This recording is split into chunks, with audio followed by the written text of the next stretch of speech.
outside. He's looking for a ham bone.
up, you guys? It's Frank the Tank, and that was the Unhinged. So I know some of you are probably like, dude, why? This ball was so long ago. It was so 2015. Well, you guys know me. I love like looking for discontinued rare stuff, and I like having a go at it just to see what it would be like, on the lanes for me. And I know some of you would probably want to know, like what would it be like if I used this ball or that ball or something like that. So, yeah, I mean, I don't see that there's anything wrong with that. I know some of you may find it unnecessary, obviously, because there's a bunch of like brand new stuff out there that I probably should be focusing on more compared to the discontinued stuff. It's not like you can get your hands on this discontinued stuff, right? So why would I recommend that you go and get it?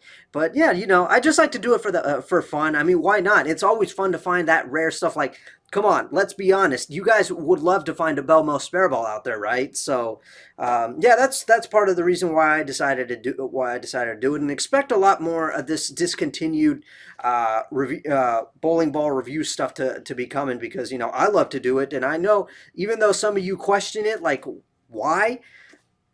Let's be honest, you love to see it. So anyway, with that out of the way, I guess we talk about the ball itself. I think it's pro-reactive or reactive resin. I don't know what the name for that is, but yeah, I mean, one of the big reasons I turned to this ball, and I grabbed one, like I can't remember where I got it from, but I grabbed one and I kept it stashed, and eventually I had the holes put into it. I was going to see what it was like, but the big reason for it was because I did see Belmo using this in the 2015 USBC Masters, and he defended the title using just this ball, I believe. And a fun fact for you, for those of you who don't know this, is if you look back at that 2015 USBC Masters, and if you haven't seen it, check it out. It's real epic. But he was actually not using 15 pounds. He was actually using 16 pounds for that telecast, and he still won. So that tells you, man, that further adds to why he's one of the greats. To move to 16 pounds and still be able to win, because let's be honest, the numbers, the RG values and differentials on 16s are different than 15s. If I'm not mistaken, 15s react more down lane compared to 16 pounds. I don't know that to be true, but I have heard that. But obviously, yeah. Bottom line, the RG values and differentials are different between 15 and 16 pounds. But he did it, and it must have been exhausting, because 16 pounds, man, that's some heavy stuff. I don't understand how Marshall Kent, Norm Duke, and people like that could possibly haul stuff like that around and just high backswing that and let it go without being tired. These guys, that I guess you remember, let's all remember, these guys are in great shape. They work out. So, but yeah, after that, he was like, nope, and went back to 15 pounds almost immediately. So, for me, the ball, I shouldn't have done it. I shouldn't have, but then again, the only way to truly know if a ball works for you is that you got to try it yourself. And I tried it myself, and, it was okay. It wasn't great, but the thing that killed it for me was the fact that it had that little bit of extra skid in it before it changed direction. And, that was one of the reasons I didn't really like the Parallax, because it did that extra skid. It didn't, like, once it touched friction, it turned.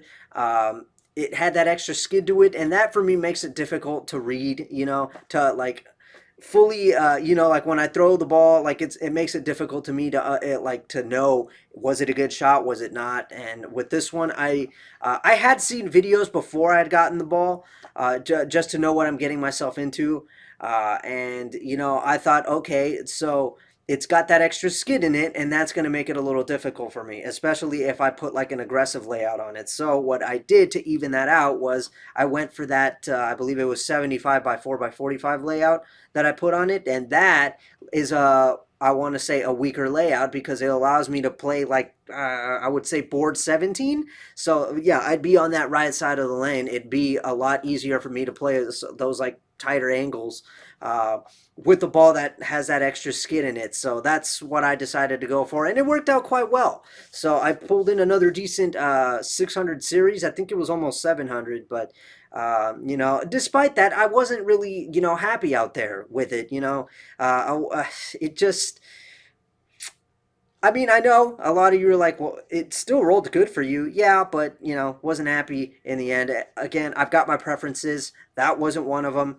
And in the end, I can see why that ball, it didn't see a lot of time out on the market.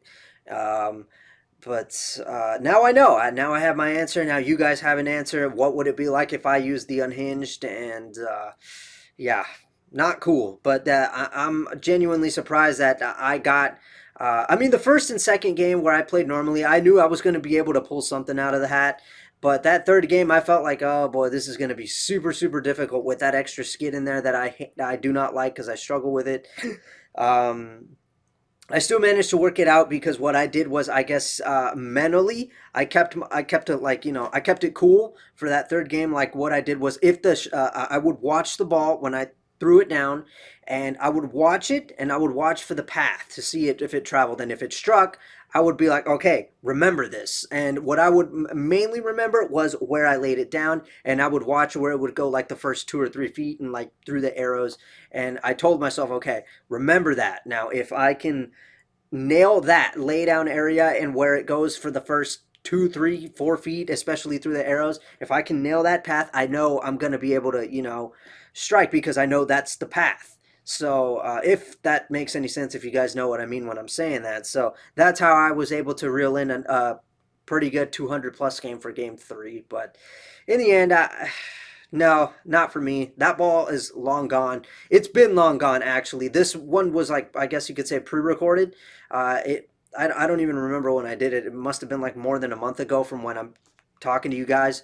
Um, but yeah, now with that out of the way, we move on to something else. I have the RST X2 coming. I still have to get out there and film that. And then I have, as if any of you noticed out of the corner right here, uh, you're probably thinking, what the heck is that? Well, I'll have you know, I struggled to get this, and I don't know why it was an all-out struggle to try and find one of these. If I'm not mistaken, Luke Rostow, he hasn't even gotten his yet, but I got mine. Hustle Wine. I don't know why this was so difficult to get, but it was. I mean, I checked a couple websites, emailed them about it, telling them, hey, I'm looking for this, 15 pounds, these specs. Sorry, sold out this. Sorry, sold out that. I would check back like a week or two later, still sold out. There were none on eBay. I didn't know what was going on, but I caught a lucky break. Somebody helped me out, and thank you, by the way, if you know who you are. I think his name is Derek. Shout out to you if you see this. But yeah, we got it. We got ourselves a Hustle Wine, and I've already got the Hustle Camo ready to go. So we're gonna be seeing that. And I'm not too excited about this one, although the color looks very under the light. I mean, I'm not sure. Like, to me, it's very nuclear cell-ish, which I kind of like. But nonetheless, it's, I guess, wine or something. What is that? Oh, cranberry. But, to me, it's got that wine kind of look to it, which makes sense. Hustle Wine. But yeah, I'm not too excited about this or the camo because I looked at the specs and they look very similar to other hustles. I mean, very little changes. Like take a look at this. I'm looking at the specs for the Hustle Wrap right now. Okay, 1500 grit polished. Okay, Pearl Reactive cover stock VTC. Symmetrical weight blocks, same are the RG values and differentials remain unchanged from the past hustles that they released. And then on this Hustle Wine, VTC, Pearl Reactive, same as the wrap. Hustle Core, same as the wrap. 1500 grit polished, same as the wrap. RG values and differentials, same as every other hustle. So what's the difference here? I don't get it. I have heard some stupid thing that the color is going to be what makes the difference, that it's actually going to cause it to actually have a little more downlane reaction. I think that's preposterous, but I did talk with my pro shop guy about that, and he did say, colors now on the ball, they always have, but especially now, colors are actually playing a part in what the ball does. And I thought that was preposterous at first, but hey, if that's true, then okay, I'll go with that. But I guess maybe that's what we can expect from this. But I don't know. So anyway, that's all I've really got left to say on the Unhinged and this thing, I guess. So yeah, now you know what's coming. RSTX2 and Hustle Wine will be coming soon. So I will see you guys with that. I'm Frank the Tank. Hope you guys enjoyed. See you guys in the next set of videos.